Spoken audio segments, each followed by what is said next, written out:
They laughed at him, just an old black man standing near the police tape. Ignore like background noise, but when he stepped forward and spoke 5 quiet words, the entire SWAT unit stopped cold. Why? Because those 5 words revealed a truth so shocking it turned humiliation into command and mockery into stunned silence. What happened next will challenge everything you believe about respect, race, and what it really means to serve. Dear viewer, what you are about to witness is not just a story, it is a powerful testament to the quiet power and pursuit of justice in places most people ignore. If this is your first time here, I warmly invite you to share where you are watching in the comment below, and if stories like this move you, challenge you, or make you think, consider subscribing and clicking the bell icon. We share voices that deserve to be heard every day. Thank you for being here. Now let's get into the story. Under the steel gray morning sky of Capitol Hill in Seattle, a small crowd gathered behind police barricades, watching a hostage situation unfold. The air was tight with tension, and siren SWAT teams in matte black gear moved like clockwork, precise, rehearsed, and hardened by countless rehearsals of chaos. Amidst a sea of tactical urgency stood a man who didn't seem to belong. Thomas Green, 73, stood quietly by the yellow tape, gripping the brim of his worn fedora as the wind threatened to carry it away, his overcoat a bit too big on. His thin frame hung from his shoulders like memory, clinging to time. He didn't twitch, he didn't speak, he just watched intently, purposefully, but to the officers he was invisible. Hey, Grandpa, someone shouted from across the line, laughter biting through the tension like a whip. The nursing home is across town. A ripple of chuckles passed through the young cops, setting up perimeters. One officer, maybe 25, swaggered over his face, split in a condescending smile. Sir, you need to step back. This isn't a safe area. Thomas didn't blink. He pointed calmly toward the building wrapped in chaos. I live on the 2nd floor. The officer scoffed. Yeah, and I'm James Bond. More laughter. Thomas remained still, his eyes never leaving the apartment building where minutes earlier 3 people had been taken hostage by a gunman inside. Officers hustled, radios crackled with fragmented commands, and Captain Julian Watts barked into his phone, trying to coordinate an entry plan. Thomas said nothing, but his eyes moved. He saw what they did in the broken symmetry of the windows, the covered fire exit that hadn't been there before, the thin wiring visible beneath a flower pot on a 4th-floor balcony, details that no one else cared to see or didn't know how to read to them. He was just an old black man with nowhere to go and nothing to contribute. A rookie leaned over to another and whispered, why do they always show up to these scenes like they're going to help? Let's just move him back. They didn't know who he was. They didn't know what he used to be. Thomas had lived in that building for 27 years. He had seen families come and go, watch the skyline change as glass towers replaced old bookstores, and he had noticed 3 weeks ago when a stranger began entering the building at odd hours, always through the service door, always with a heavy duffel bag. No one listened when he tried to report it. Not the building manager, not the beat cop on the corner, just a tired old man with too much time and too many questions. Today his questions were about to save lives. He looked across the street again, past the officers who mocked him, past the barricade and the sirens, toward a small antenna peeking out from the apartment's gutter, barely noticeable, definitely not part of the building's design. His lips tightened. This is going to go wrong, he muttered to himself. The SWAT team had formed a plan, an outdated one.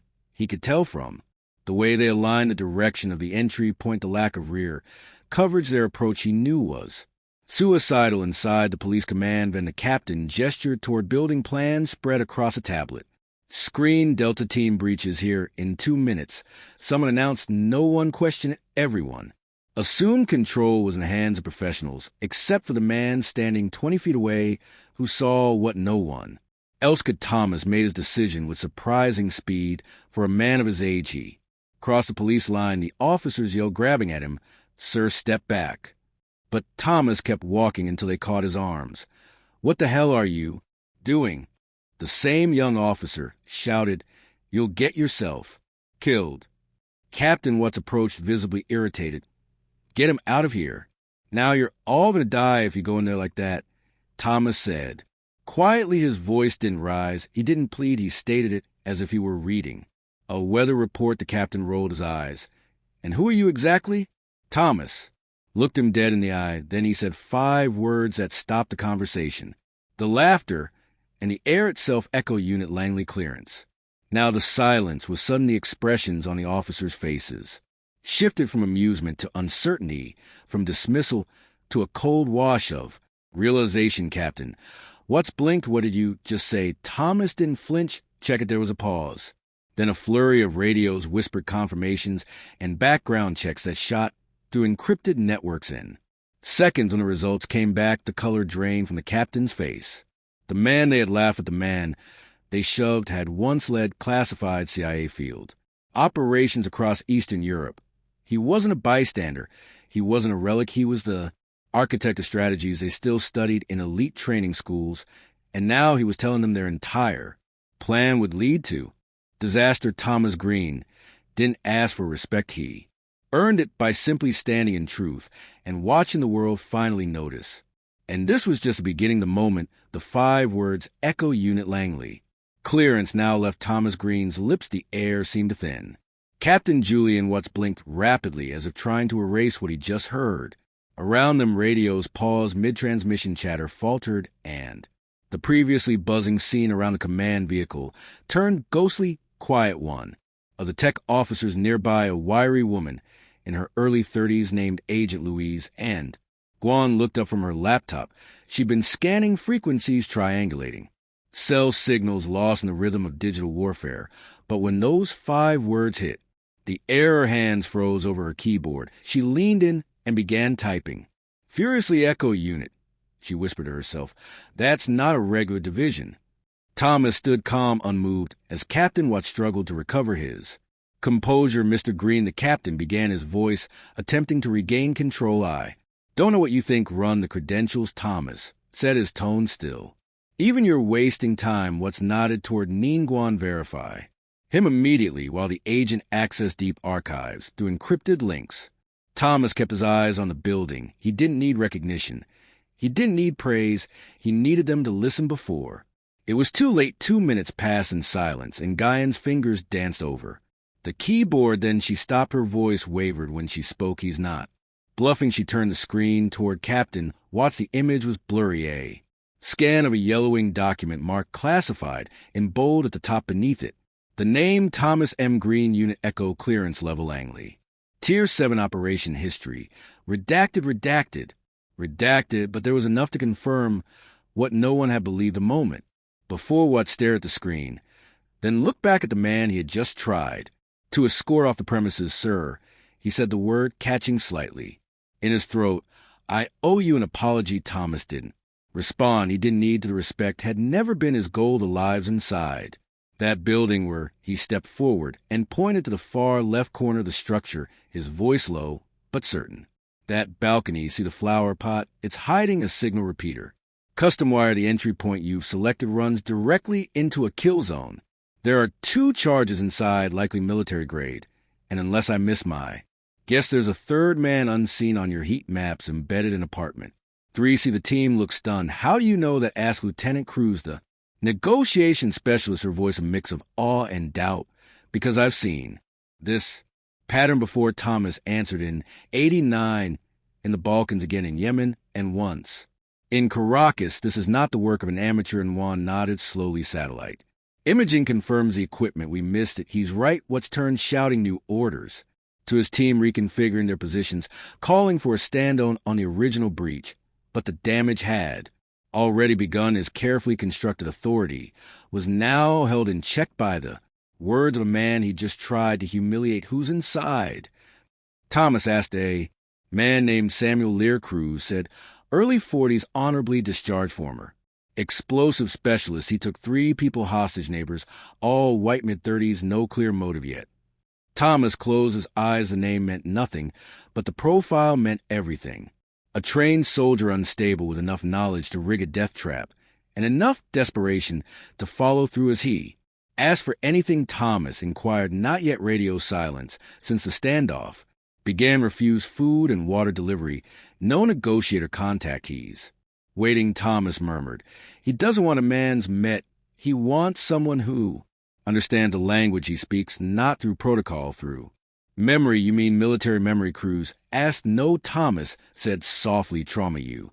Don't hold people like this because you're angry you do it, because you're unheard, unseen, and when you spend years training to protect a nation only to be discarded.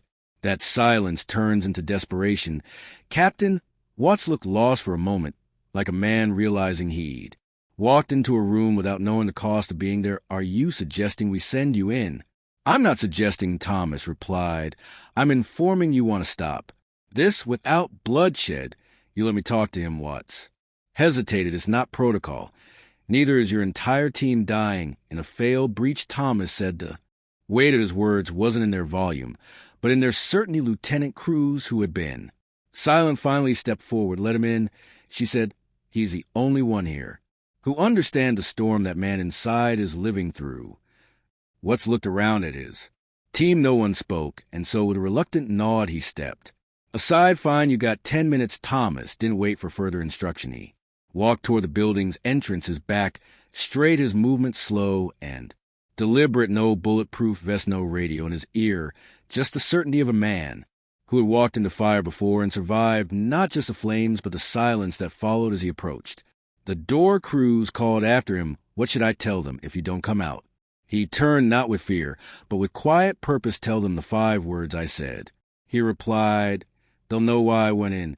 And just like that, he disappeared into the building outside. No one moved. The tactical team waited. The captain held his breath. Cruz stood frozen, her fingers curled into her coat sleeve. The man they had laughed at was now walking into danger with nothing but experience and belief. And somewhere deep inside, Samuel Lear was waiting. The hallway was narrow, lit only by the flickering emergency lights that cast long shadows along the cracked walls. Dust hung heavy in the air, and each of Thomas Green's steps echoed like a question unanswered.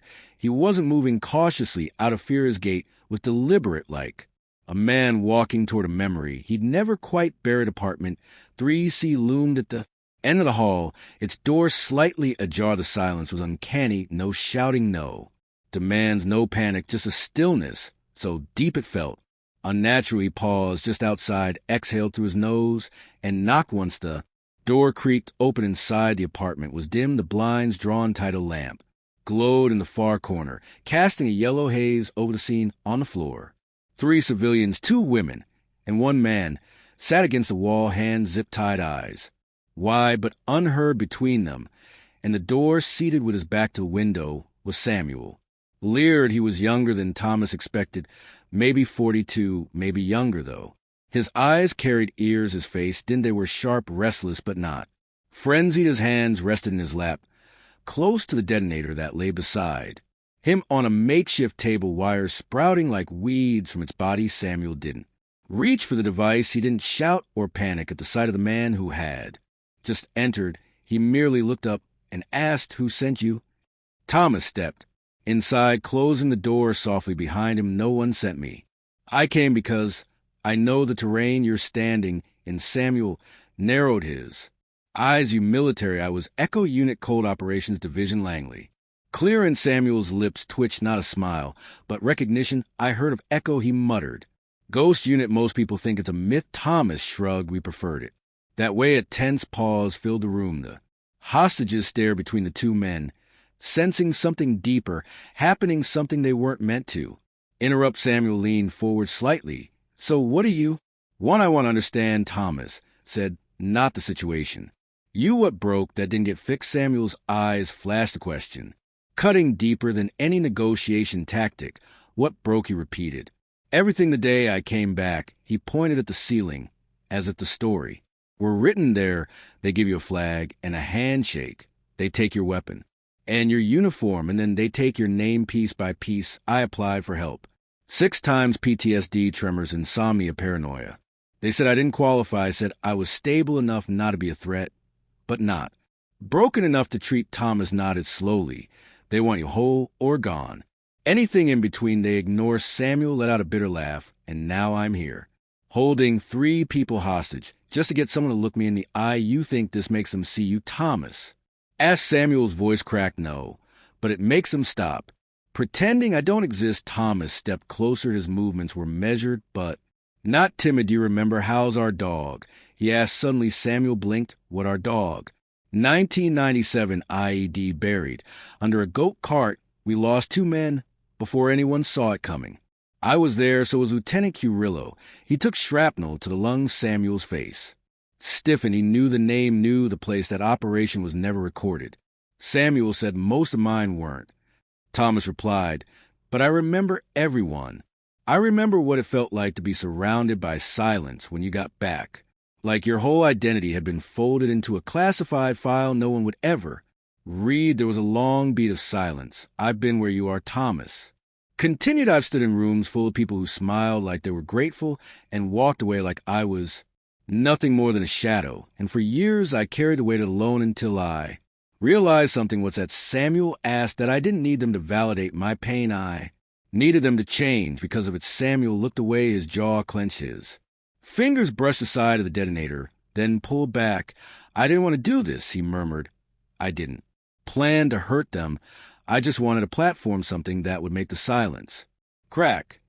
Thomas's voice softened. You already made your point, son. The world is listening now, not because of the threat, but because of the truth. You Carrie paused, letting the words settle. You think this moment is the end of your story. It's not. It's the beginning of how you rewrite.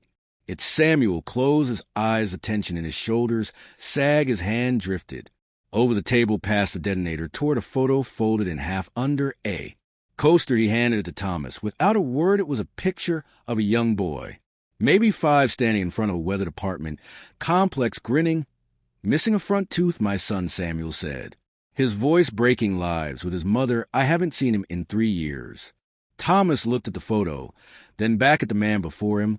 Then let this be the moment he remembers his father, for not as a threat, but as someone who took the pain and chose something better. Another long silence followed. Finally, Samuel reached down slowly, deliberately. He disconnected the wires from the device.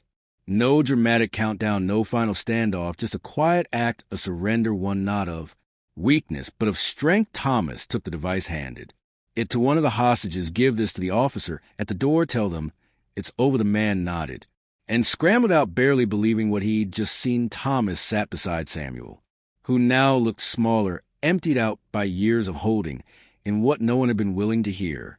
Someone's going to arrest me, Samuel said. Probably, Thomas replied, but this time they'll also hear your story. And you, Thomas smiled faintly. I've walked this road before. I just never thought I'd walk it twice. Outside, footsteps thundered up the hallway, but Thomas remained still. His work wasn't done.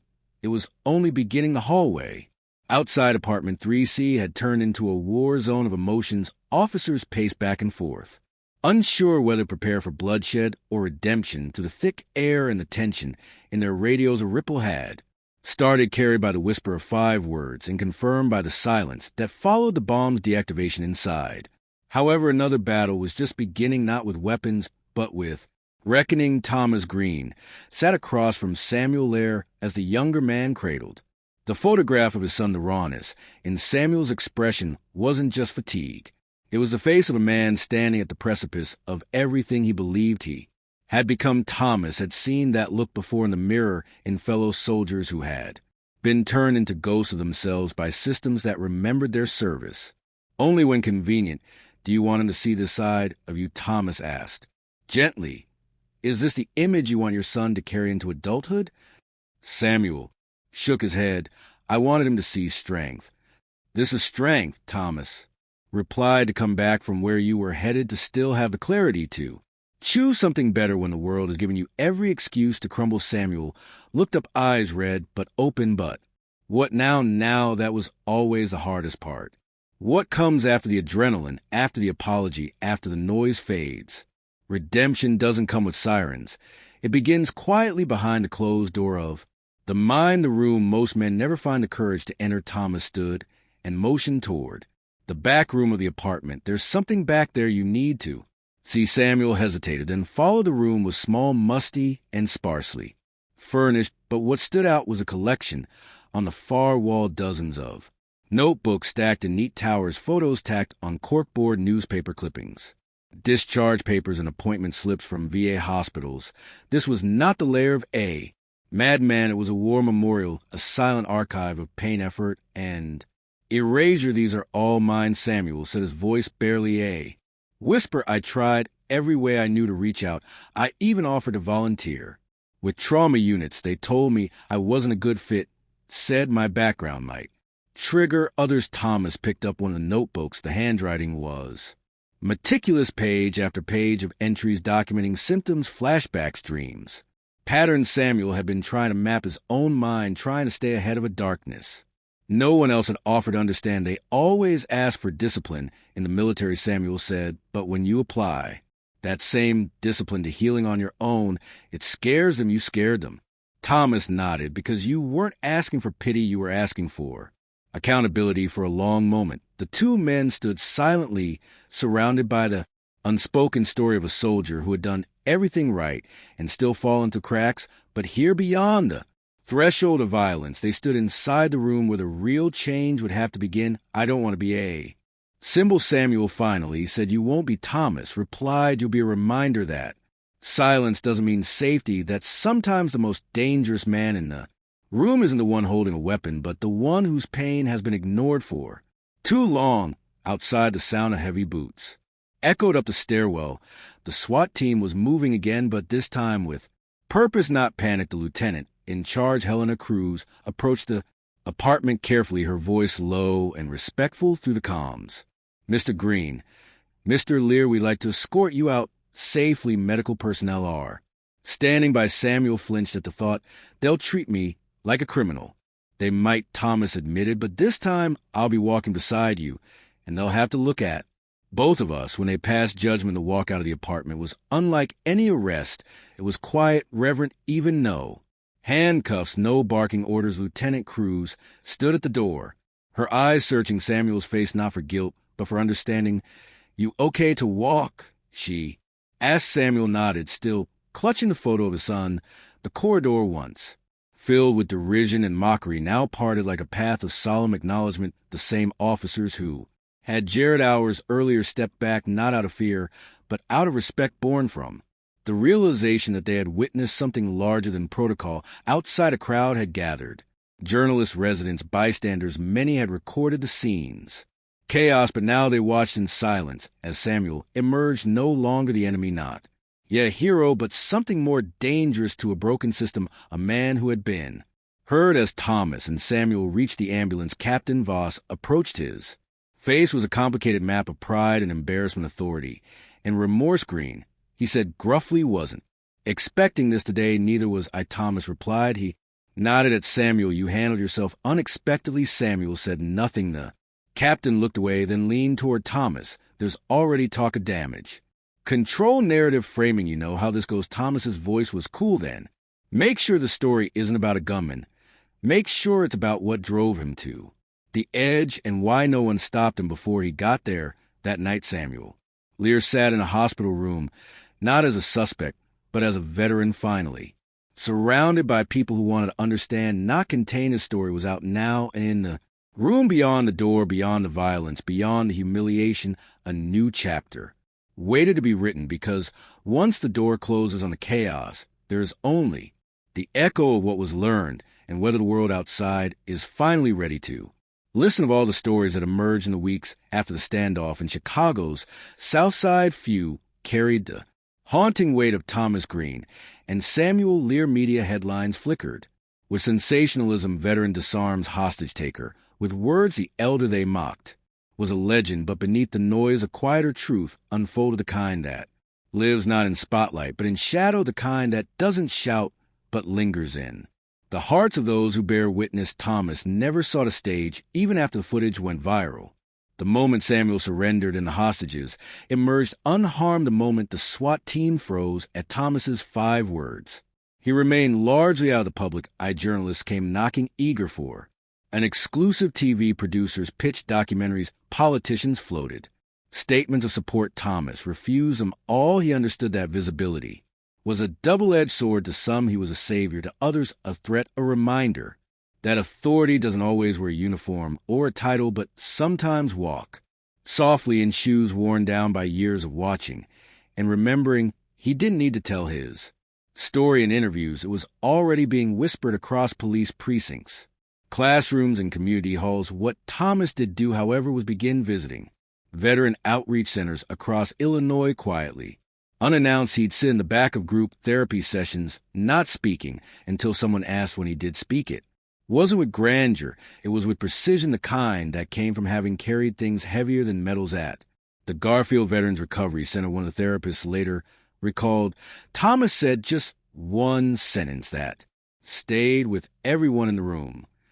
Not all war wounds bleed, and in that silence, dozens of veterans nodded. Samuel's path was different while he was not charged with terrorism. His case triggered a national debate about mental health in the armed forces. His psychological assessments painted a clear picture of untreated combat trauma exacerbated by systemic neglect. With Thomas's advocacy, he was entered into a specialized rehabilitation program tailored for former elite operatives who had slipped through the cracks. Some called it mercy. Thomas called it overdue responsibility. 6 months later, Samuel was living in a transitional housing program in Joliet, undergoing daily therapy, volunteering at local youth centers. He never gave interviews, but one day when a young boy at the shelter asked him, "Were you really a bad guy?" Samuel replied, "I was a lost guy." There's a difference. His words resonated. Meanwhile, the Chicago PD, stung by the public's response to how Thomas was initially treated, initiated sweeping reforms. Training materials were revised. A new department within Internal Affairs was created focusing specifically on interactions with veterans, people of color, and the elderly. One of the initiatives was co-designed by Lieutenant Helena Cruz, the officer who had been among the first to truly listen. She started a project called Eket Training, where young recruits reviewed real-life scenarios alongside mentors from diverse backgrounds, including veterans like Thomas. The goal wasn't to memorize protocol, but to practice perception too. Learn how to see what's beneath the surface. Thomas agreed to consult on the project, but only under one condition: no honorary titles, no ceremonial plaques, just action. Initiative quietly transformed departments across several precincts. Arrests declined in high-risk communities. Use of force incidents were cut by a third. More importantly, public trust. When the fractured mirror began to reflect a sliver of repair, and still Thomas kept walking in the shadows. He spent mornings tending a small garden behind his apartment, building the kids in the neighborhood called him OG Green and gnawed to his quiet presence, and the stories he sometimes told, always laced with metaphor and truth. He never mentioned Delta Force or classified missions. What he did say often while pulling weeds or pruning vines was this: you don't fix a field by shouting at the weeds. You kneel down, get your hands dirty, and stay long enough to know what's worth saving. On the 1-year anniversary of the standoff, no parade was held. No politician gave a speech, but outside apartment 3CA, makeshift memorial appeared. 3 candles, a photo of the hostages, and a handwritten note: thank you for showing us the power and stillness. That night, Thomas stood quietly in front of the door, hands folded behind his back. He didn't touch the candles. He didn't speak. He just nodded once, then turned and walked down the stairs, because legacies aren't always written in headlines. Sometimes they live in the spaces where people begin to look differently at others and at themselves. That was Thomas Green's gift, a legacy built not on spotlight, but on shadow. A reminder that change doesn't start when the world watches. It starts when someone dares to act, even when no one believes in them. Yet Thomas Green's story began, as so many like his do, not with a spotlight, but in the shadows. Dismissed, overlooked, and disrespected, an elderly black man standing outside a tense police scene, mocked for his age, disregarded for his skin, and underestimated for what the world had chosen not to see. He said nothing at first, and yet within him lived a history that stretched far beyond that moment on the sidewalk. He had worn no badges of honor on his chest, only the quiet dignity of a man who had once commanded teams, saved lives, and sacrificed more than most could. Imagine the 5 words he uttered didn't just halt a SWAT team, they cracked open the false narratives we build around appearances, reminding us how often we fail to see the full truth of a person. When Thomas stepped forward, not in defiance, but with quiet urgency, he shifted the course in operation and the lives of everyone present. He didn't Save the day with brute force or dramatic heroism, but with clarity, wisdom, and presence. What unfolded wasn't just a hostage rescue. It was a rescue of perspective. Through Thomas, we witnessed the unraveling of assumption, the transformation of mockery into reverence, the slow but irreversible awakening of those who had once looked past him. His legacy wasn't carved into stone, but etched in the choices that followed, officers rethinking their instinct, a nation questioning its biases, and a former soldier like Samuel Lear being given a chance to heal rather than be erased. Thomas never asked for recognition. He didn't demand apologies. He simply acted when it mattered most, and that's what made all the difference. So what is the deeper lesson here? It's that greatness doesn't always come wrapped in the packages we expect. Sometimes it stands quietly at the edges of chaos, waiting to be heard. It's that respect should never be conditional on titles, uniforms, or age. Dignity is a birthright, not a reward. Thomas Green taught us that true strength isn't loud, it's steady, and that sometimes the most powerful words aren't the ones shouted, but the ones spoken when the world refuses to listen. For all of us watching this story unfold, the takeaway is clear: slow down, look deeper, question your assumptions. Honor the wisdom that time brings, even if it comes in a form you don't recognize right away. In our homes, workplaces, communities, choose to listen before you label, respect before you dismiss, and act with humanity before authority.